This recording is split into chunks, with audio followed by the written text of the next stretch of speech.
A second Declaration of Independence by the 50 United States of America, signed by President Donald Trump on July the 4th, 2020, to the new Republic of the United States. First transcribed, well, I'm not going to read all that. Trusting our cause is just, and having prayed for the fortitude of brave spiritual wickedness in high places, we citizens of America make this announcement to the shareholders of the U.S. corporation, including the City of London, the British Crown, and the Vatican, and their operatives in the media, government, and society. A second Declaration of Independence by the 50 United States of America, with the utmost respect and admiration for the founders of America and the framers of the original Declaration of Independence, the American people humbly emulate their thoughtful, measured response to certain perpetual and ascending tyranny and despotism. We too believe it is a moral obligation of those privileged with knowledge and opportunity to work on behalf of the people, that the people are served best when their benefactors choose unity over division, nationalism over globalism, sovereignty over submission, and liberty over oppression. That all human beings are equal in their innate value, that America was founded under God, and that our God-given rights may not be revoked, suspended, negated, or abridged without due process. What distinguishes the Second Declaration of Independence from its progenitor is the subject from which we seek independence. Regrettably, to our great misfortune, shame, and dismay, and despite the recurrent warnings and accorded safeguards, a cabal of foreign investors and privateers have managed to gain possession of our land, our wealth, our labor, our well-being, our future, and even our children. Although history has become muddied with varied interpretations of cardinal events, including the surreptitious adoption of a second corporate constitution and uncertain ratification of several amendments destructive to the people, it matters only that one or more alien groups lay claim to America and its assets. Rather than speculate on motives and weigh unprofitably to biased accounts, unverifiable information, and plenitous theories and opinions, we engage a perfect solution wherein we exact independence from all claimants, past and present, proclaimed, identified, or veiled. As such, the usurpers named in this declaration are representative and not specific or exhaustive, regardless of supposed ancestry, preceded instrument, or process. Although simply enumerating transgressions and usurpations would suffice to justify the insularity, recounting significant events reveals important facts that are missing from history. These forgotten facts add insight, perspective, and clarity, illuminating our best way forward. Number one, the inevitable Civil War destroyed America's economy, ripped families apart, and cast a questionable shadow on the future of a once promising nation. America was in trouble financially and needed a massive infusion of capital to get back on its feet. A cabal of nation-building venture capitalists from Europe agreed to finance America's recovery, but demanded an active role in government to ensure their investment. In its 1871, mired in debt, Congress worked out a partnership in exchange for boundless financial support. The foreign investors handle America's administrative needs. Got that last sentence, right? Although initially it seemed to be innocuous concession, the consequences of allowing the nation-building venture capitalists to conduct America's business beyond the protections of the U.S. Constitution have proved catastrophic. The investors quickly embedded operations throughout the foreign-owned corporate government and Washington, D.C., and began serving the interests of America's financiers over the people. In 1871, America effectively lost its independence, and the nation-building venture capitalists became our new masters. By the early 1900s, the foreign investors that bankrolled America controlled the major newspapers and news services, enabling them to shape what is reported and how it is to be framed. They had to cover their tracks before being exposed and repudiated by the people. The nation-building venture capitalists worked to soften America's imperturbable, elevated system of government. The founders had formed a constitutional republic instead of a democracy, specifically to prevent citizens in the majority from opposing those in the minority. By doing what is best for their district or state, rather than enforce the majority will, representatives serve all citizens equally, eliminating the noise, division, and violence intrinsic to democracies. Being in control of the narrative, the foreign investors ingeniously promoted the fallacy that America is a democracy, trusting that the deception would lead to unrest and chaos that would make America vulnerable, creating additional opportunities for infiltration and manipulation. In 1913, the foreign investors established the Anti-Defamation League to slander anyone who exposed them and their infiltration into American politics. And in 1913, by way of the 16th Amendment, the foreign investors were granted the authority to tax the American people directly, something expressly prohibited by the original Constitution. That the people would willingly subject themselves to forced confiscation of their property, their labor, is illogical, putting the legitimacy of ratification in question. In 1913, by way of the 17th Amendment, the foreign investors breached an important safeguard that protected our constitutional republic from infiltration of enemy forces. Previously, senators were statesmen, appointed by the respective state legislators as a check on the House of Representatives, raiding the public treasury. Henceforth, senators would run as glorified House representatives, reducing to promising free public money and services in exchange for votes. The authenticity of ratification is unlikely because the state legislators would not willingly surrender their authority to bridle the appetite of the people's house. Not would they accede to transfer more power to the federal government, opening yet another door for the international bankers to buy the influence they need to further their grip upon America. In 1913, the foreign investors gained control of our currency by pushing through Congress the Federal Reserve Act, establishing a foreign-owned central banking system despite the dire warnings of Presidents Thomas Jefferson, Andrew Jackson, Abraham Lincoln, Andrew Johnson, James Garfield, and William McKinley.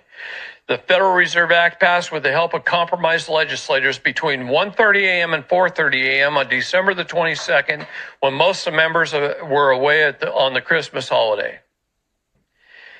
In 1920, Congress, by the way of Independent Treasury Act, turned over the U.S. Treasury Department and its assets, or gold or silver, to the Federal Reserve, the central banking system owned by the foreign investors, established in 1913.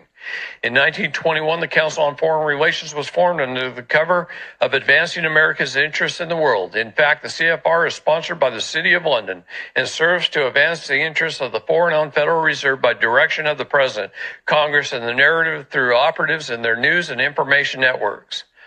In 1925, the owners of the Federal Reserve formed the United States Corporation, and just 5 out of the 100 shares issued were identified, with the balance of the shareholders of the U.S. corporation remaining anonymous. Yet the money hail leads to the City of London, the British Crown, and the Vatican. The tax dollars we send to the Internal Revenue Service go to the International Monetary Fund, the World Bank, which are under their control, and not to the United States government. The official formation of U.S. Corp set the stage for the transformation of America from the constitutional republic of the people to a corporation owned by foreign interests and their families. Over the next few years, the individual states were registered as corporations as well, making them franchises of the U.S. corporation. Representatives and senators neither represent nor work for the American people. Rather, they are managers of the U.S. corporation, and as such, they are obligated first to serve its best interests. The president is not just the President of America, he is the CEO of the U.S. corporation. The abbreviated term United States was purposely used to represent both America and the U.S. corporation, to blur the distinction between them. Similarly, the original U.S. Constitution was quietly supplanted by an impostor, a corporate all-capital letter Constitution that bears a similar name and appearance, again to confuse and deceive the American people. Specifically, the Constitution for the United States of America was replaced by the Constitution of the United States of America, in all caps, with the latter's corporate status becoming the supreme law of the land. In 1933, the U.S. federal government declared bankruptcy, and President Roosevelt, as acting CEO, signed over to the U.S. corporation all of America and its assets, including the people and our labor. The bankruptcy of 1933 that was arguably unnecessary and ceremonial in nature and contrived and orchestrated without the consent of the people completed the heist and the transfer of America and its assets to the same foreign interests who own the U.S. corporation. In the bankruptcy of 1933, the U.S. corporation forced the American people to surrender their gold and trade for debt notes called dollars, fiat currency that has not real value and that is depreciated continually through inflation to where it is worth less than 4 cents today. The bankruptcy of 1933 put the U.S. corporation in a state of emergency, allowing it to implement Admiralty law, made evident by the gold fringe around the American flag. When in a U.S. corporate courtroom, you are considered as C and not a citizen of America. In 1936, U.S. corporation began issuing Social Security numbers to turn otherwise sovereign Americans into trustees of corporate fictions, making our labor taxable, which would otherwise be unconstitutional. According to the U.S. corporation, you are not a live man or woman, but rather a representation of a corporation in your name, or a vessel. In 1945, the anonymous owners of the U.S. corporation founded the United Nations under the guise of spreading peace, civility, and humanitarian assistance throughout the world. Yet the true purpose is to condition its citizens to recognize an international authority, a first step in establishing their promised New World Order, in which the U.S. Constitution is retired to make room for a universal totalitarian government. The United Nations publications of Agenda 21 and Agenda 30 revealed a New World Order agenda calling for the end of nationalism,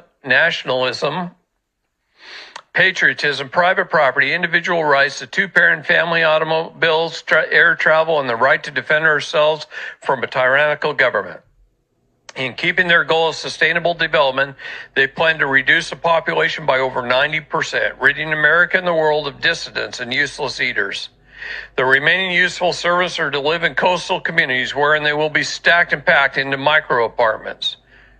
Portland, Oregon just issued the first permit for micro apartments. They're a lot smaller than the hotel room I'm staying in right now. The only thing standing in the way of their New World Order is a strong, prosperous, and secure America. To achieve their goal of world domination, America must lose its sovereignty and its leadership position.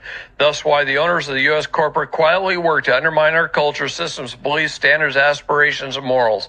For over 100 years, they've been employing unrestrained methods and tactics. With millions of dollars at their disposal every year from taxing our labor, this is why President Trump said to quit paying your taxes. It doesn't go to the United States. It goes to a foreign nation. Stop it. Knock it off. Tell the IRS to pound sand. If they come to your door, shoot them. I ain't kidding. With millions of dollars at their disposal every year from taxing our labor, the owners of the U.S. Corp fund leftist nonprofit groups, including the Council on Foreign Relations, that work to subvert our nation and silence anyone in opposition. They integrate the officials and administrators who run the largest charities and organizations, including the AMA, the APA, the CDC, the FCC, the SEC, and the FDA, and they embed operatives in the State Department, the Department of Justice, and the intelligence agencies, both official and covert, including in the NSA, the FBI, and the CIA. In trade for generous grants and endowments, the anonymous owners of the U.S. corporation shade the curriculum and political sentiment of the public schools, colleges, and universities, ensuring that the next generations, our children, harbor disdain for their own country, their history, their culture, their families, and even their ethnicity. The anonymous owners of the U.S. Corp keep the people in the dark about the true history of America, the greatest heist and cover-up in the history, by controlling public education, the major publishers, the news services, the airwaves, and the social and information networks. The foreign owners of the U.S. Corp prop up puppets throughout society and government, allowing them to make millions of dollars in trade for perpetrating their agenda of secrecy and subjugation of America. These traders include prominent politicians, newsreaders, pundits, authors, movie stars, and the heads of social news and information networks, major sports teams, music and entertainment industries, and corporate conglomerates responsible for over 90% of the products designed, manufactured, advertised, purchased, financed, and consumed in America. By the way of funding campaigns and fixing elections, the U.S. owners of the U.S. corporation obligate the most influential politicians to further their agenda of breaking America socially and financially. They promote disdain for our country, dependency on government, indulgence, lawlessness, and immorality to spoil and dishearten citizens, predisposing them to trade their sovereignty for the false promises of an international unelected government sponsored by the world elite. And by God, California has a habit of putting the absolute most criminal women in public office I've ever seen. Like Boxer, Pelosi, and Feinstein, and Waters, and oh my God, I can go on and on and on. I get so pissed reading this. I have to breathe a little here. By the way of the Democrat Party, well, where was I? Okay. By the way of the Democrat Party and operatives posing as television hosts, entertainers, journalists, pundits, and policy experts, the owners of the U.S. corporation brainwash and condition the people to accept invalid arguments and pseudoscience that call for globalism, socialism, and a godless society in which technology is our moral compass. The operatives of the foreign-owned U.S. corporation are deeply rooted throughout the news and information networks, academia, government, and society, colloquially referred to as the deep state, the shadow government, or the swamp. The operatives perform with a hive mind because they are guilty of treason, a crime punishable by death. They are desperate to hide their complicity, and thus they systematically target, demonize, and even suicide all who threaten to expose their treachery and their malfeasance. The operatives of the U.S. corporation favor unbridled immigration because it is the most expedient way to destroy the country from within, flooding America with illegal immigrants without allowing them time to assimilate ensures arrogance, separation, and anti-Americanism, and anger, animosity, and conflict with the people by design. We can also expect a steady dilution of the principles, ethics, and systems that made America successful in the first place. Moreover, the majority of illegal immigrants are ethics and systems that made America successful. Moreover, the majority of illegal immigrants are likely to vote for Democrats who legislate according to the will of the foreign owners of the U.S. corporation. Because the free, open, and largely unrestrained internet secures the hidden heist of America and the criminal network that operates in the shadows, the owners of the U.S. corporation, the perpetrators of crime against America and humanity, are rightly concerned about exposure to ensure the people do not wake up, organize, and exact justice. They censor the information we see, ply us with prescription drugs, make us complacent with free money from government, distract us with perpetual video games, and promote one meaningless sporting event after another. In conjunction with skewed statistics, deceptive polls, false facts, and the omission of decisive information, the owners of the U.S. corporation promote anti-Americanism and their New World Order agenda. Fake news keeps the people disoriented, misinformed, and divided over ethnicity, gender, sexual orientation, religion, and economic class. Meanwhile, their death system enslaves us, their grip ever tightens through surveillance and fluorination, vaccinations, and other technologies are deployed to weaken any substantive opposition. The owners of the U.S. corporation are working incessantly to disarm the millions of law-abiding patriots who stand in the way of their totalitarianism and oppressive New World Order. By the way of orchestrated mass shootings, the owners of the U.S. Corp will continue to terrorize the people until we assent to comprehensive background checks. The word comprehensive is nebulous and undefined, allowing for a battery of psychological and medical testing, ever expanding until targeted individuals are deemed emotionally unstable and a danger to society. True to the predictions of every futuristic book and movie, patriotic Americans will be disarmed by the way of political profiling under the guise of a screening for mental health. Through their vast indoctrination machine, the foreign owners of the U.S. corporation have convinced the people that America is a democracy and that democracy is the highest form of government. This is problematic because democracy is by definition mob rule.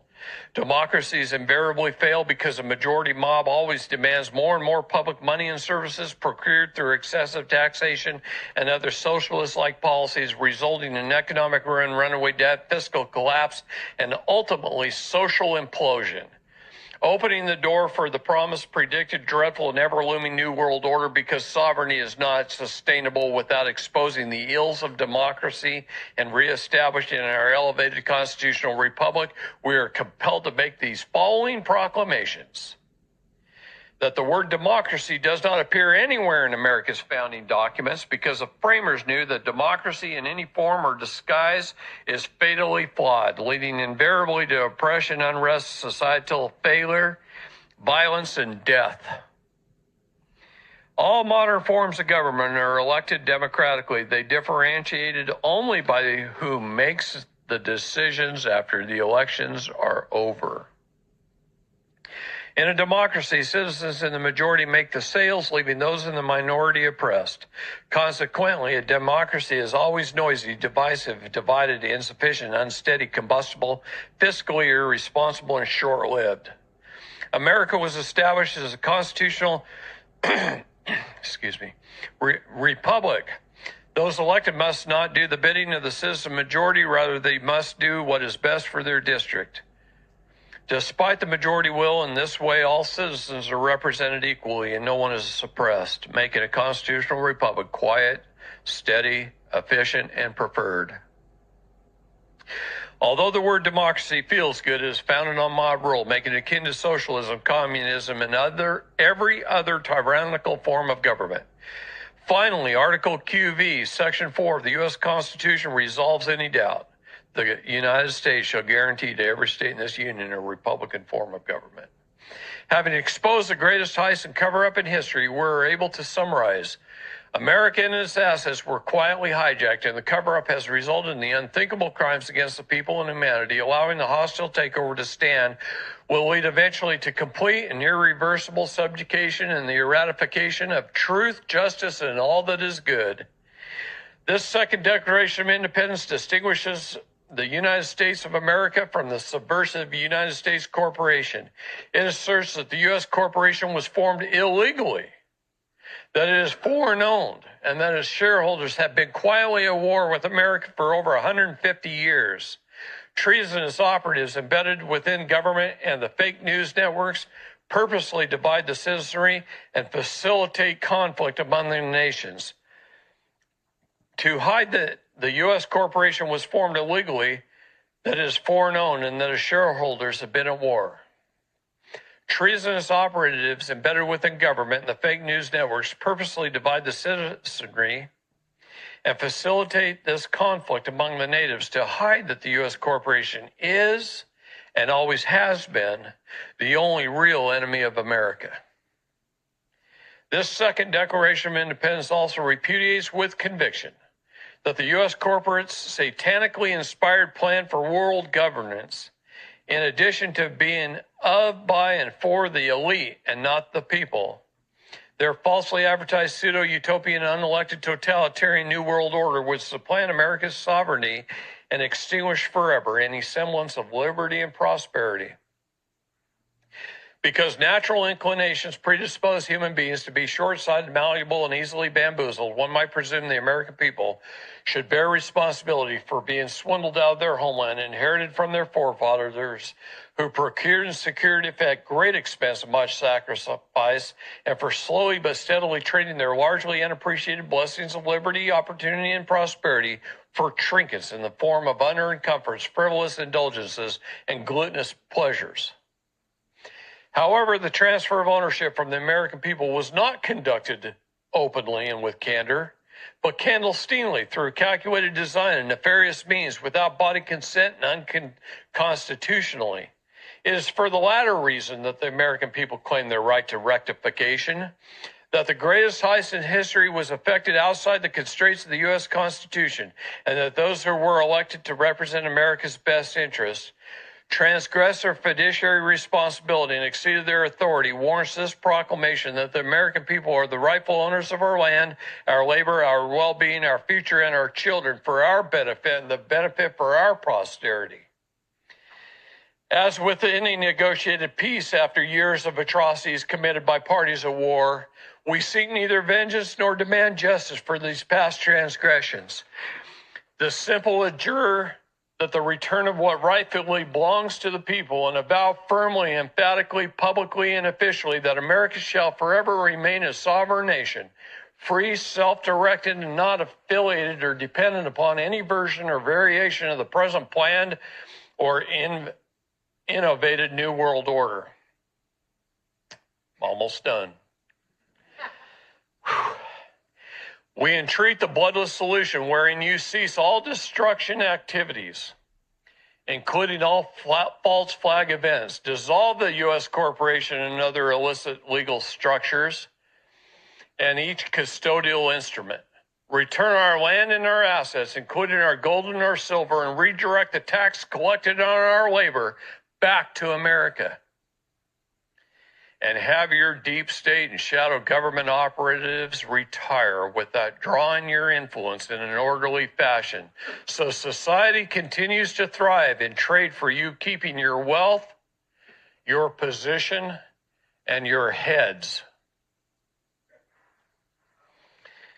In response to questions regarding legitimacy, efficacy, and process, see, you guys, I hope you understood by that last paragraph that I just read the reason Biden is in office, because it gives them the opportunity to learn to withdraw peacefully, because they're all under sealed indictment.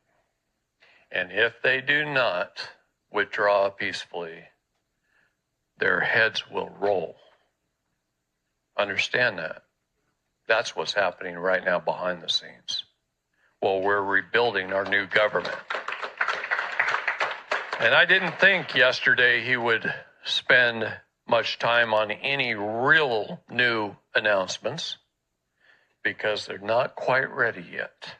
Have patience. Understand it's going on. The rebuilding of our new government in Philadelphia and in Pennsylvania is happening right now. Washington, D.C. is emptying, and as those buildings emptying, fences are put around them that are jail cells. Nobody's getting in those buildings. They're not getting back in. Watch what continues to happen. It's going to take a little bit of time. Have patience. Have some excitement in your souls. This is a beautiful time to be alive. It really is.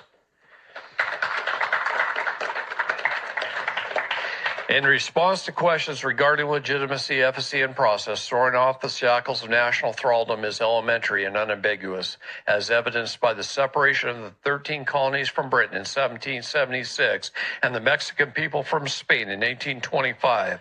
A formal declaration hailed by authorized representations procures independence that is immediate, whole, consummate, infrangible, and unencumbered by obligation, condition, or imposition. Understand what that paragraph means. As we enter grievous territory, we reflect on the precarious road our forefathers forged when they judiciously severed the political and familial ties that bound them. Our hearts also are filled with melancholy and trepidation. Yet we too are resolute in our posture and positions from being confronted with no better option. Despite the manifest peril, the consequences of acquiescence are graver still, compelling us to claim solemnly our independence once again. So in support of this declaration, with its firm reliance on the protection of divine providence, we mutually pledge to each other our lives, our fortunes, and our sacred honor. Signed by the 56 signatories or the task force are to be affixed at the time of presentation to Congress, the President, the 50 state legislators, and the governors of the respective states. Thank you, everyone. It's time to go home. Bonnie and I appreciate you very, very much. It is an exciting time. We love each and every one of you, and we have the best audience on the planet. Thank you.